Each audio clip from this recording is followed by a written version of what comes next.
오늘도 주님과 함께 이 자리에 오신 우리 모든 성도님들 한 분 한 분 위에 영육의 강건함과 또 평안함이 함께 하시기를 축복을 드립니다. 오늘 말씀해 보면 예수님께서 물 위를 걸어오시는 놀라운 기적의 사건을 우리에게 보여주고 있습니다. 오늘 사건은 예수님께서 먼저 예수님의 제자들을 배를 타고 먼저 보내신 후에 그 다음에 일어난 사건이죠.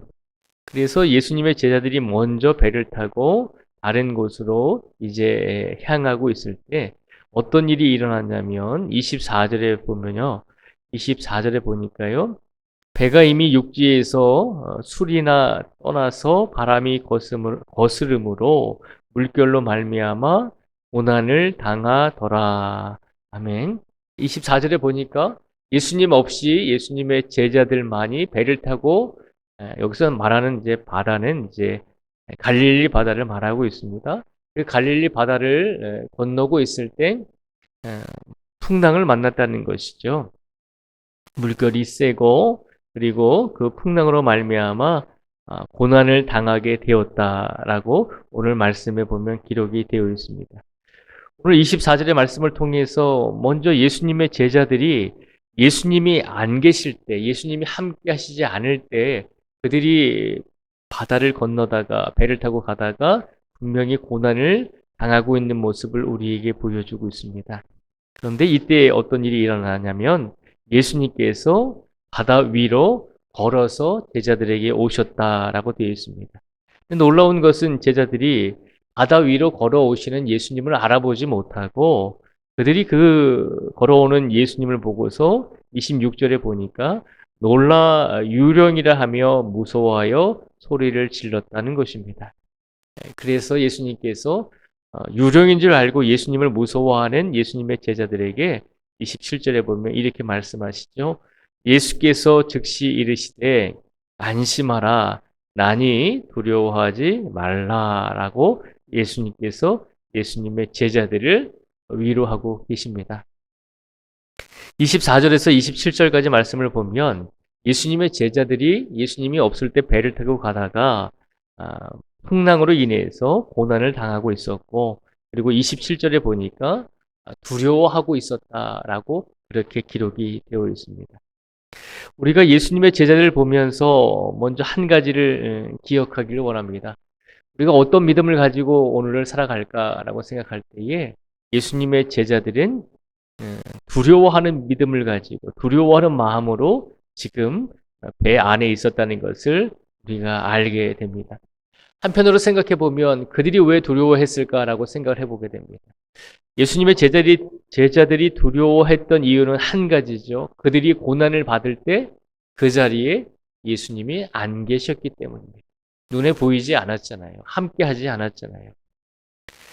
예수님께서 우리와 함께 하시지 않기 때문에 이 바다에서 물결이 높게 일고 풍랑이 일어날 때 제자들은 예수님이 우리와 함께 안 계시기 때문에 두려워했다는 것입니다. 그런데 제자들의 믿음과는 반대로 제자들이 고난을 당하고 제자들이 물결 때문에 두려워하고 있을 때 그들과 함께 계시지 않았던 예수님은 어떻게 하셨나요? 그들이 고난을 당하고 그들이 두려워하고 있는 것을 아시고 예수님께서 바다를 걸어서 제자들에게 찾아오시잖아요. 오늘 이 시간 우리의 믿음은 어떤 믿음을 가지고 살아가려고 하는지 우리 자신의 믿음을 한번 되돌아보았으면 좋겠습니다.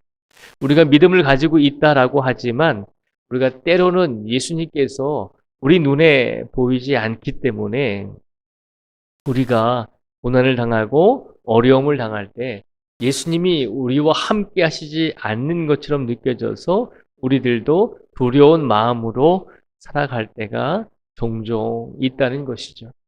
근데 놀라운 것은 우리가 기억해야 될 것은 우리가 예수님이 보이지 않고 우리의 두 눈에 우리가 매일같이 볼 수 있는 분이 아니라서 우리가 때로는 삶을 살아가면서 두려운 마음과 두려운 믿음으로 살아갈지라도 오늘 이 시간 예수님께서 우리에게 약속해 주시는 것은 예수님께서는 우리와 떨어져 계신 분이 아니라 우리가 고난을 당하고 우리가 두려워할 때 예수님께서는 우리에게 먼저 찾아와 주신다는 것입니다. 그것을 오늘 이 시간 제자들을 통해서 우리에게 약속해 주고 있는 것입니다. 제자들은 비록 그 배 안에 예수님이 함께 하시지 않았기 때문에 그 고통과 그 고난 속에서 두려움을 느낄 수밖에 없었지만, 그러나 제자들의 고난과 두려움을 예수님께서 아시고 바다 위에 물을 걸으셔서 제자들에게 다가오셨잖아요. 우리 예수님은 그런 분이심을 기억하라는 것입니다. 오늘 하루의 삶 속에서 나 혼자 살아가는 것처럼 느껴지고 우리 혼자 살아가는 것처럼 느껴질지라도 우리는 혼자가 아니라 예수님이 우리에게서 멀리 떨어져 계신 분이 아니라 우리가 힘들고 어려울 때마다 아무도 우리의 손을 붙잡아 주지 않는 상황이 될지라도 예수님께서는 우리를 먼저 찾아와 주신다는 것입니다.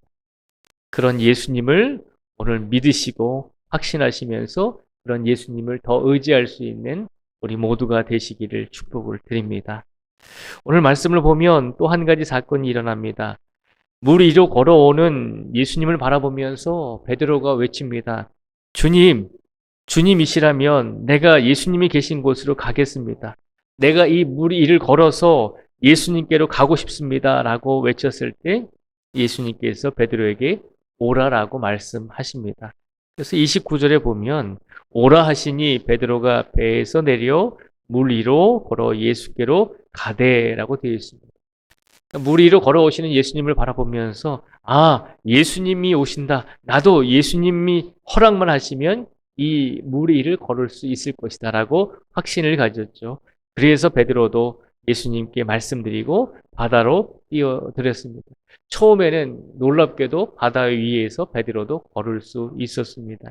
그런데 30절에 보니까요. 바람을 보고 무서워 빠져가는지라 소리질러 이르되 주여 나를 구원하소서 하니 예수께서 즉시 손을 내밀어 그를 붙잡으시며 이르시되 믿음이 작은 자여 왜 의심하였느냐 하시고 라고 예수님께서 말씀하십니다. 예수님께서 우리에게 다가오실 때 우리는 믿음을 가지고 예수님께 나아갈 때가 있습니다. 그런데 베드로처럼 예수님께 나아가는 그 도중에도 우리는 믿음이 연약해져서 주변의 환경과 주변의 상황 때문에 예수님이 우리에게 오고 계심에도 불구하고 그 예수님께 나아가지 못하는 실수를 범할 때가 있다는 것이죠. 근데 예수님께서 베드로에게 뭐라고 말씀하시냐면 물에 빠지는 베드로를 바라보시면서 네가 믿음이 없는 것이 아니라 너의 믿음이 작고 그리고 나를 의심했기 때문에 네가 물에 빠지게 되었다라고 말씀하고 있습니다. 우리 모든 성도님들은 믿음을 가지고 있습니다. 그것이 큰 믿음이든 작은 믿음이든 예수님을 향한 믿음을 가지고 있습니다. 그런데 우리가 가지고 있는 그 믿음이 흔들리지 않고 어떤 상황과 어떤 고난과 어떤 환경 속에서도 우리의 믿음이 흔들리지 않을 수 있을 수 있는 이유는 뭐냐면 예수님을 의심하지 말라는 것입니다. 믿음을 가지시되 예수님을 의심하지 마시고 혹이라도 우리 삶 속에서 예수님이 나를 도와주실까? 예수님이 나의 삶을 아실까? 라고 생각할 때가 있잖아요. 자연스럽게 그런 생각들이 들 때가 분명히 있을 것입니다. 그러나 그런 생각이 들 때 우리는 다시 한번 오늘 말씀을 기억하시면서 예수님을 의심하지 않고 내 믿음이 비록 작을지라도 예수님을 의지하며 예수님을 의심하지 아니하며 내가 살겠습니다. 라고 그렇게 더 예수님께 고백하며 오늘 하루의 삶 속에서 우리에게 다가오시는 그 예수님을 바라보시며 우리들도 그 예수님께 다가가며 예수님께 나아가며 삶을 살아갈 수 있는 우리 모든 성도님들이 되시기를 주님의 이름으로 축복을 드립니다. 세상의 삶이 고난과 어려움이 찾아올지라도 두려워하지 마시기 바랍니다. 예수님께서 우리가 어느 곳에 있든지 예수님께서 분명히 우리를 찾아오실 것입니다. 그 믿음을 기억하시며 오늘 하루를 감사하며 예수님과 동행하며 오늘을 살아가실 수 있는 우리 모든 성도들이 되시기를 주님의 이름으로 축복을 드립니다. 기도하겠습니다.